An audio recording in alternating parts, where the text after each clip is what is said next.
Hello everyone, good morning. This is Time Tirupati. I am Sai Sunil. I will deal about general knowledge part for Sainik School online coaching. First, coming to the history part, we'll discuss about the Indian freedom struggle. Before going to the Indian freedom struggle, we have to learn some basic points about Britishers and India, how Britishers impacted Indian economy, how they impacted Indian agriculture, Indian peasantry, handicrafts, trade, మన ఎకనామీని ఎలా దెబ్బతీశారు. So వాళ్ళు వచ్చినప్పుడు వాళ్ళు ఉన్నప్పుడు మన economy ఎలా ఉన్నింది, వాళ్ళు వెళ్ళిపోయాక మన ఎకనామీ ఎంత డివాస్టేటింగ్ అయిపోయింది, ఇది మనం తెలుసుకోవాలి. సో దీని తర్వాత మనము ఇండియన్స్ ఎందుకు రెవాల్ట్ చేశారో మనకి రీజన్ తెలుస్తుంది. So will have an understanding clearly. So before moving to Indian freedom struggle, we'll learn firstly about Indian economy. Indian economy during British conquest. East India Company conquest చేసినప్పుడు మన Indian economy ఎలా ఉందో చూసుకుంటాం. So first point, during British rule అప్పుడు Indian economy self sufficient village communities ఉన్నాయి మనకి. Self sufficient అంటే ఎవరి మీద ఆధారపడకుండా India is self reliant at the time of British conquest. Self reliant.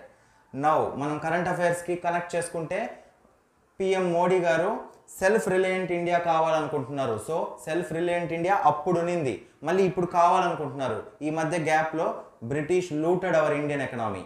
Okay, so barter system ఉండేది, ఎక్స్చేంజ్ తెలుసు కదా barter system. Then community ownership ఉండేది, ఫార్మర్స్ పండిస్తే వాళ్ళే రేట్ నిర్ణయించేవాళ్ళు. అదే మనము డిఫరెన్సెస్లోకి వస్తే బ్రిటిషర్స్ ఉన్న టైంలో కొంచెం స్టేజ్ పెరిగాక ఏమవుతుందంటే బయ్యర్ మార్కెట్ అనేది ఏర్పడుతుంది. బయ్యర్ మార్కెట్ అంటే కొనేవాడు రేట్ డిసైడ్ చేస్తాడు. దానివల్ల ఎవరు నష్టపోతారు? ఫార్మర్స్ నష్టపోతారు, ఆర్టిజన్స్ నష్టపోతారు, హ్యాండీక్రాఫ్ట్స్ నష్టపోతాయి. సో దీనివల్ల ఇండియన్ కల్చర్ అన్ని డిక్లైన్ అయిపోతుంది. Okay, then so British looted everything we all know. Then second one, agriculture. Agriculture మీద బ్రిటిష్ వాళ్ళు ఏం ఇంపాక్ట్ ఫేస్ చేశారు? అగ్రికల్చర్ చూసుకుంటే కల్టివేటర్ ఉంటారు. ఓకే, దెన్ కల్టివేటర్ మధ్యలో మామ్లద్దార్ అంటారు, పాటిల్ ఆర్ మామ్లద్దార్. ఇదేంటంటే మీడియేటర్ లేదా ఇంటర్మీడియరీ అంటారు. కల్టివేటర్ ఫార్మర్కి స్టేట్ గవర్నమెంట్కి మిడిల్లో ఇంటర్మీడియరీస్ ఉన్నారు. సో ట్యాక్స్లు ఎక్కువ వీళ్ళు తీసేసుకుంటున్నారు. సో స్టేట్కి పోవడం లేదు, ఫార్మర్స్కి బెనిఫిట్ అవ్వడం లేదు. దీనివల్ల పీజెంట్స్ అందరూ యాంగ్రీగా ఉన్నారు. రెండోది, నెక్స్ట్ ఎథికల్గా మనం చూసుకుంటే అర్థశాస్త్ర అని ఉంది. అర్థశాస్త్ర ఇస్ రిటన్ బై చాణక్య. అందులో ఏంటంటే 1/6 share, 1/6 of the produce, that is called as బాగా. ఇలా బాగాని షేర్ చేయాలి గవర్నమెంట్కి ట్యాక్స్ రూపంలో. ఇదే న్యాయం, ethics. So will discuss about ethics later. ఇది చాణక్య అర్థశాస్త్ర. మీకు ఎంసీక్యూస్లో ఈ క్వశ్చన్ అడగచ్చు, అర్థశాస్త్ర ఈజ్ రిటన్ బై చాణక్య. ఇందులో 1/6 షేర్ బాగాని ఇవ్వాలి. కానీ ఈస్ట్ ఇండియా కంపెనీకి 3/6 పార్ట్ కావాలంట ట్యాక్స్గా. ఓకే, సపోజ్ 120 ఏకర్స్లో ప్రొడ్యూస్ చేశారంటే ఫైనల్ ప్రోడక్ట్, యాక్చువల్గా అయితే 20 ఏకర్స్ ప్రొడ్యూస్ ఇవ్వాలి. కానీ బ్రిటిష్ వాళ్ళేమో 60 ఏకర్స్ ప్రొడ్యూస్ని అడుగుతున్నారు. సో దీనివల్ల ఇండియన్ అగ్రికల్చర్ డ్యామేజ్ అయింది. ప్లస్ 1770s అండ్ 1870s పీరియడ్లో బెంగాల్లో ఎక్కువ ఫెమైన్ వచ్చింది. ఫెమైన్ అంటే ఫుడ్ స్కార్సిటీ కదా.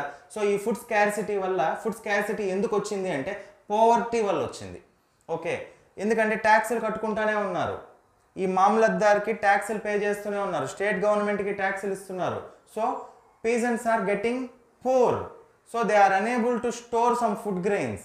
సో అందువల్ల ఫెమైన్స్ వచ్చింది బెంగాల్లో. గుర్తుపెట్టుకోండి, బెంగాలీ నర్వ్ సెంటర్ అన్నాను.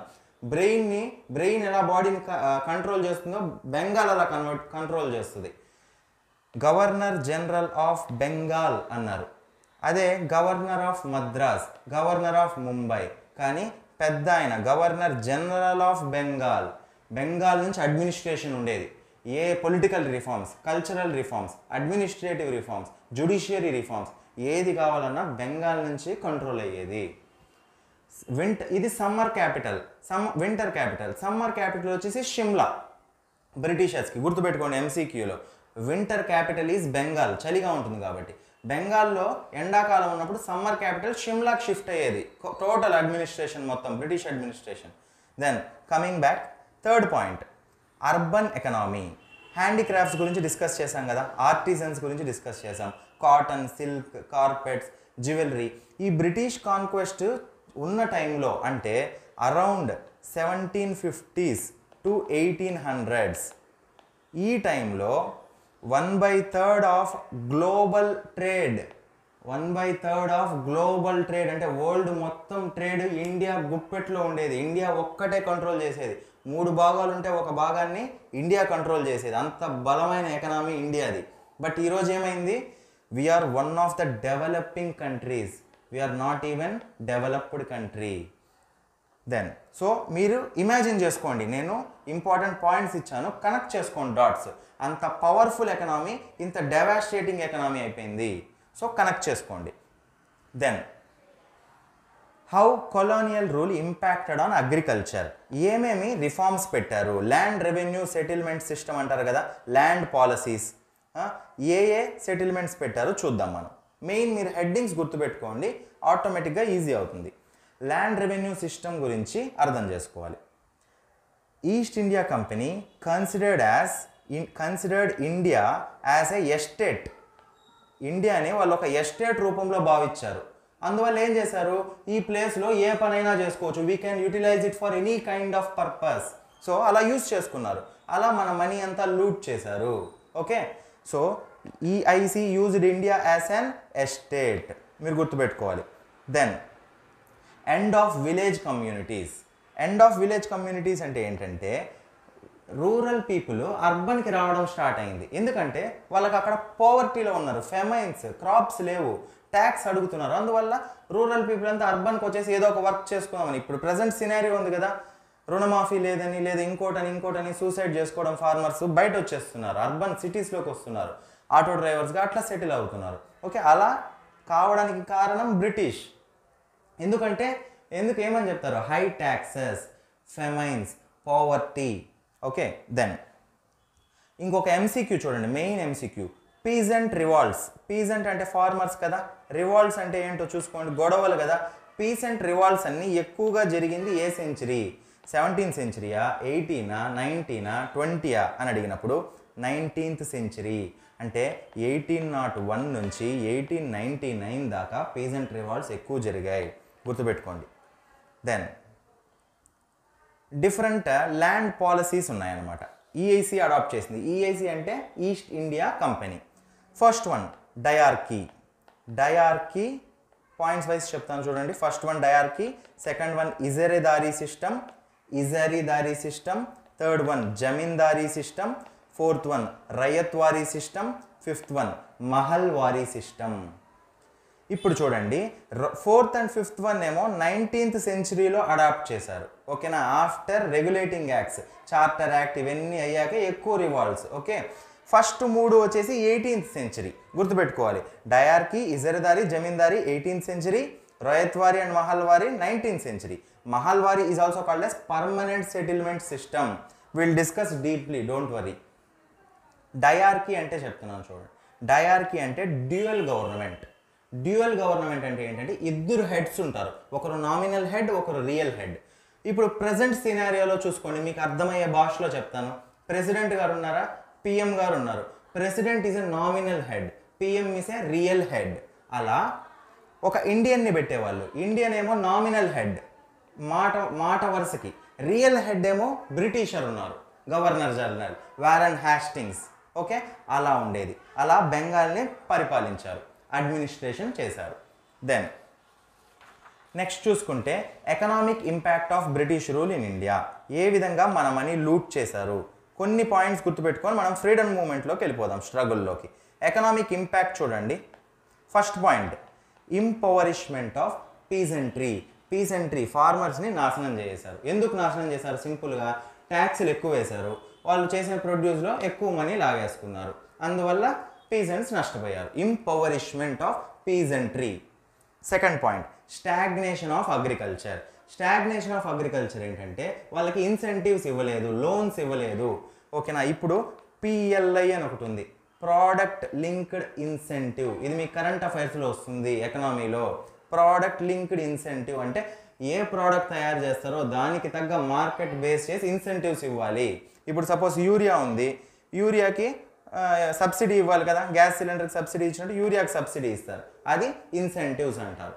Okay. Then third point, famine and poverty. Famines చెప్పాను కదా, ఫెమైన్స్ ఎందుకు వచ్చాయి? ఫుడ్ గ్రెయిన్స్ స్టోరేజ్ స్కార్సిటీ వల్ల రాలేదు, పావర్టీ వల్ల ఫెమైన్స్ వచ్చింది. Okay. Then one way trade. One way trade అంటే ఇక్కడి నుంచి అక్కడికి వెళ్ళడమే. ఓకేనా. రా మెటీరియల్స్ ఇండియాలో తయారు చేయిస్తారు, తయారు చేయించి బ్రిటిషర్స్కి చీప్ రేట్స్కి పంపించారు, వన్ వే ట్రేడ్ అంటారు. అదే అక్కడి నుంచి ఫినిష్డ్ ప్రోడక్ట్స్ ఇచ్చారు. రా మెటీరియల్స్కి ఫినిష్డ్ ప్రోడక్ట్స్కి మీరు డిఫరెన్స్ తెలుసుకోవాలి. ఇప్పుడు కాటన్ ఏదైనా ఉంది కదా, కాటన్ అది మన ఇండియాలో ప్రొడ్యూస్ చేస్తారు రా మెటీరియల్, అది అక్కడికి పంపించి cotton shirt cotton pant finished ప్రోడక్ట్గా మనకు పంపిస్తారు. ఇంకొకటి వన్ వే ట్రేడ్లో ఏమైందంటే ఇండియా ఏమో రా మెటీరియల్ సెండ్ చేస్తుందా బ్రిటిష్కి, బ్రిటిష్ ఏమో ఫినిష్డ్ ప్రోడక్ట్ సెండ్ చేస్తుందా. రా మెటీరియల్ లో cost, finished product high cost. So మనకు తక్కువ మనీ వస్తుంది ఇండియాకి, బ్రిటిషర్స్ ఎక్కువ మనీ యూటిలైజ్ చేసుకుంటున్నారు, సంపాదిస్తున్నారు. దెన్ ఇంకొకటి cheap UK products, cheap British products అన్నిటిని ఇండియాలో డంపింగ్ చేసేవాళ్ళు. ఇది మీకు ఎకనామీలో మెయిన్ కాన్సెప్ట్. దీని మీద డంపింగ్ డ్యూటీ అని ఉంది, యాంటీ డంపింగ్. ఇప్పుడు చైనా వాళ్ళు ఎలక్ట్రానిక్స్ అంతా తయారు చేస్తున్నారు కదా, చీప్గా ప్రొడ్యూస్ చేసి మన ఇండియాలో వదిలేస్తున్నారు. ఓకేనా. మనం 100 రూపీస్కి తయారు చేస్తున్నాం, వాళ్ళు 50కే మన ఇండియాలో తయారు చేస్తున్నారు. దీనివల్ల ఏమవుతుంది ఇంపాక్ట్ ఆలోచించండి కొంచెం. ఇక్కడ తయారు చేస్తున్నాం, మనమే తయారు చేస్తున్నాం అనుకోండి, మనకేమవుతుంది లాస్ వస్తుంది కదా. 50 రూపీస్దే కొంటారు ఎవరైనా, 100 రూపీస్ది కొనరు కదా. సో ఏమవుతుంది, domestic industry will be impoverished, damage అయిపోతుంది డొమెస్టిక్ ఇండస్ట్రీ. దీనికోసం మనం ఏం చేయాలి, గవర్నమెంట్ ఎకనామీలో ఏం చేస్తుంది, డంపింగ్ డ్యూటీ యాడ్ చేస్తుంది. ఆ 50కి ఇంకొక 55 రూపీస్ యాడ్ చేసి ఆ ప్రోడక్ట్ని 105 రూపీస్ చేస్తుంది. ఇండియాలో ఉన్న ప్రోడక్ట్ని 100 రూపీస్ చేస్తుంది. సో 100 రూపీస్ కొనేవాళ్ళు కొంటారు, 105 కొనేవాళ్ళు కొంటారు. So dumping duty. ఇలా బ్రిటిషర్స్ చేసేవాళ్ళు. Next point, deindustrialisation and ruralisation. ఇప్పుడు మనం ఒక గ్లాన్స్గా చూసుకుంటే మనం భారీ ఎక్స్పోర్టర్గా ఉన్నాం. ఓకేనా. ఎక్స్పోర్టర్గా ఉండేసరికి ఏమైందంటే ఇంపోర్ట్స్ ఎక్కువ అయిపోయినాయి, ఎక్స్పోర్ట్స్ తగ్గిపోయింది. ఎందుకంటే మన దగ్గర డంపింగ్ డ్యూటీ లేదు, మనల్ని వాళ్ళు మోసం చేస్తున్నారు. డీఇండస్ట్రియలైజేషన్ అంటే చూసుకోండి. డీఇండస్ట్రియలైజేషన్ గురించి వచ్చినప్పుడు నెహ్రూ గారు ఎక్కువ ఇండస్ట్రియలైజేషన్ మీద ఫోకస్ చేశారు. Gandhi focused on agrarian economy. Agrarian అంటే అగ్రికల్చర్. ఫస్ట్ 5-year ప్లాన్ ఉంది కదా, ఫస్ట్ FYP, ఇందులో అగ్రికల్చర్ మీద ఇరిగేషన్ మీద ఎందుకు ఎక్కువ ఫోకస్ చేశారంటే ఆలోచించండి. ఫెమైన్స్ వచ్చాయి కదా, ఫెమైన్స్ అంటే ఏంటి, ఫుడ్ గ్రెయిన్స్ లేదని, అంటే అగ్రికల్చర్ బాగాలేదని, అంటే వాటర్ ఫెసిలిటీస్ లేవని. వాటర్ ఉంటే ఇరిగేషన్ ఉంటుంది, లోన్స్ లేవు, ఇన్సెంటివ్స్ లేవు. సో అగ్రికల్చర్ని డెవలప్ చేస్తే ఫెమైన్స్, ఫుడ్ వల్ల హంగర్ స్ట్రైక్స్, ఎవరు చనిపోకుండా ఉంటారు. ఇది main reason. First 5-year plan వెనకాలన్న స్టోరీ ఇది. ఫెమైన్స్ వల్ల అగ్రికల్చర్ లేదు, అందువల్ల అగ్రికల్చర్ని డెవలప్ చేయాలనుకున్నారు. ఆల్మోస్ట్ 3-5-year ప్లాన్స్ వరకు వచ్చేసరికి కూడా ఇండస్ట్రియలైజేషన్ మీద ఎక్కువ ఫోకస్ చేయలేదు, only agriculture. No one should die from hunger, ఇదే motto. Then deindustrialisation and ruralisation. మనం ఫ్లాష్ బ్యాక్లోకి వెళ్తే ఇండియన్ ఇండస్ట్రీ 17th centuryలో 1/3 గ్లోబల్ ట్రేడ్ని కంట్రోల్ చేస్తూ ఉన్నింది, మనం డిస్కస్ చేసాం. అందువల్ల ఆ రీజన్ వల్ల 1700లో బ్రిటిష్ గవర్నమెంట్ ఒక యాక్ట్ పాస్ చేసింది. It is called as protectionism act. Protectionism అంటే అందరూ ఇండియన్ ప్రోడక్ట్సే కొంటున్నారు యూకేలో, అందువల్ల వాళ్ళ డొమెస్టిక్ ఇండస్ట్రీ పడిపోయింది. వాళ్ళ ఊర్లో ప్రోడక్ట్స్ ఎవరు కొనడం లేదు, అందరూ ఇండియన్ ప్రోడక్ట్స్ కొంటున్నారు. అందువల్ల ఇండియన్ ప్రోడక్ట్స్కి ట్యాక్స్లు పెంచేశారు.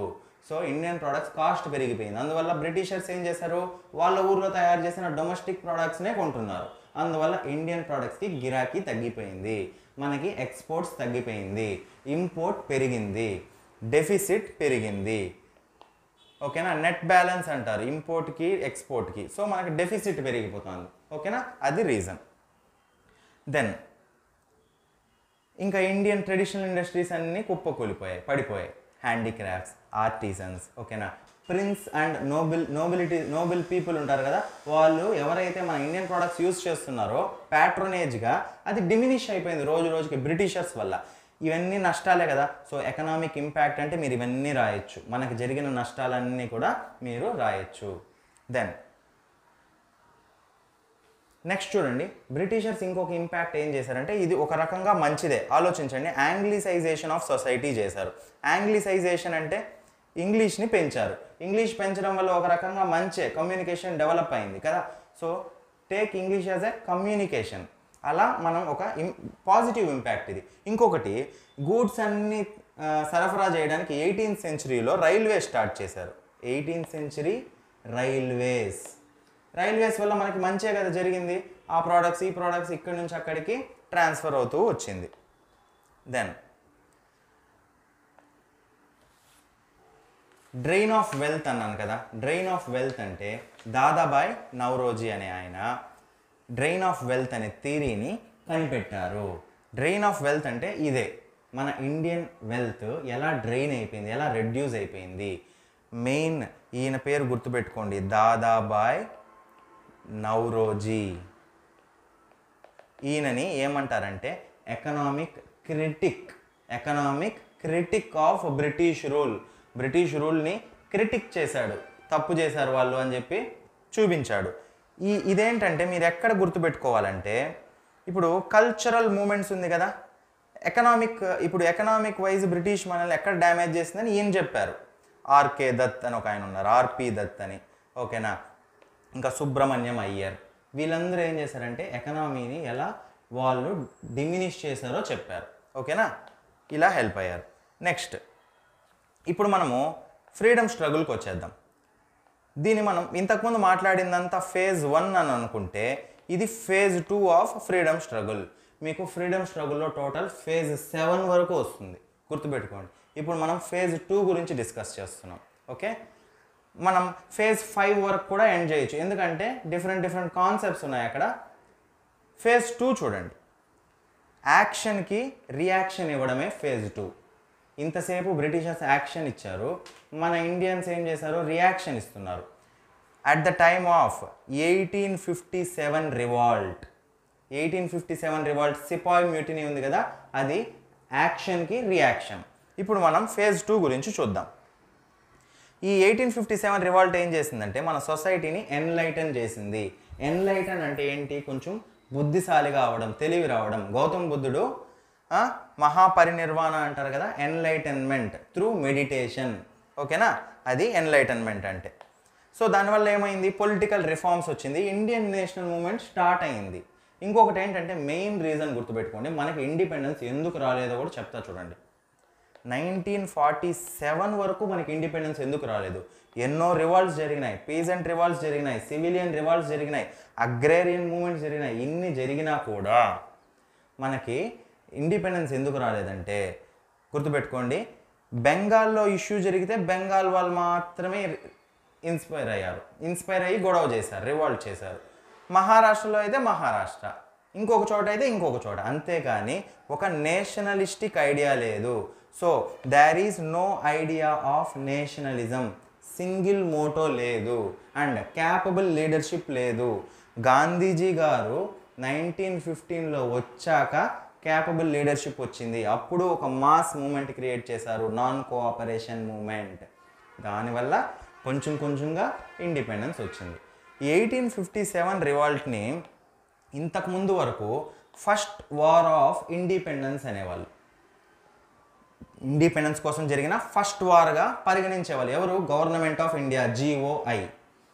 కానీ రీసెంట్గా 2017లో పైకా రివాల్ట్ అని ఉంది, అది వచ్చేసి ఈస్ట్ సైడ్ జరుగుతుంది, ఓకేనా. మ్యాప్ ఉందనుకోండి, ఇక్కడ సపోజ్ ఈస్ట్ సైడ్ ఉంది కదా, బెంగాల్, అస్సాం, సిక్కిం, మణిపూర్, మేఘాలయ ఇవన్నీ ఉన్నాయి కదా ఈస్ట్ సైడ్. ఇటువైపు వచ్చేసి వెస్ట్ సైడ్ గుజరాత్, రాజస్థాన్, మధ్యప్రదేశ్, మహారాష్ట్ర. ఇటువైపు సౌత్ ఆంధ్రప్రదేశ్, కర్ణాటక, తమిళనాడు, కేరళ ఇవన్నీ. ఇంకొకటి నార్త్, ఇవంతా హిమాలయాస్ తెలిసిందే కదా, హిమాలయాస్, శివాలిక్ మౌంటైన్స్ రేంజెస్, ఉత్తరాఖండ్, హిమాచల్ ప్రదేశ్, శ్రీనగర్, ఇవన్నీ నార్త్. ఇప్పుడు ఇంకొకటి చూడండి, మ్యాప్ ఇలా ఉంది కదా, ఇది ఇది ఈస్టర్న్ సైడ్ కదా, సో బెంగాల్ ఉండేది ఈస్టర్న్ సైడ్. సో ఇటువైపు ఏముంటుంది సముద్రం, బే ఆఫ్ బెంగాల్. ఓకేనా. అటువైపు వెస్ట్లో ఏముంటుంది, అరేబియన్ సీ. మ్యాక్సిమం రివర్స్ ఇటువైపు నుంచి వచ్చి, ఓకేనా, ఇటువైపు నుంచి వచ్చి బే ఆఫ్ బెంగాల్లో కలిసిపోతాయి. రివర్స్ అన్నీ వచ్చి సముద్రంలో కలుస్తాయి కదా, అట్లా ఇటువైపు నుంచి వచ్చి వెస్ట్ నుంచి వచ్చి ఈస్ట్కి వచ్చేస్తాయి. సో దీన్ని ఏమంటారంటే ఈస్ట్ ఫ్లోయింగ్ రివర్స్ అంటారు. అదే ఇటువైపు నుంచి వెళ్ళిందంటే వెస్ట్ ఫ్లోయింగ్ రివర్స్ అంటారు. ఓకేనా, కన్ఫ్యూజ్ అవ్వద్దండి, జస్ట్ క్లారిటీ కోసం చెప్తున్నా. ఇటువైపు ఈస్ట్ ఉంది కదా, గుర్తుపెట్టుకోండి, ఈస్ట్ బెంగాల్, అస్సాం. ఇది బే ఆఫ్ బెంగాల్. ఇక్కడ జరిగాయి రివాల్ట్స్. ఇక్కడ అస్సాం దగ్గర, ఒడిషా దగ్గర ఒక రెబెలియన్ జరిగింది, పైకా రెబెలియన్ అంటారు. దీన్ని గవర్నమెంట్ ఆఫ్ ఇండియా GOI 2017లో ఫస్ట్ వార్ ఆఫ్ ఇండిపెండెన్స్ అనింది. ఎందుకంటే 1817లో జరిగింది రివాల్ట్, అంటే 1857 కన్నా ముందే జరిగింది. ఓకే, దెన్ 1857లో జరిగిందని సెకండ్ వార్ ఆఫ్ ఇండిపెండెన్స్ అన్నారు. గుర్తుపెట్టుకోండి, MCQలో వస్తుంది, first war of independence is considered as Paika rebellion. మీకు ఇయర్ అవసరం లేదు కానీ జస్ట్ నేమ్ గుర్తుపెట్టుకోండి.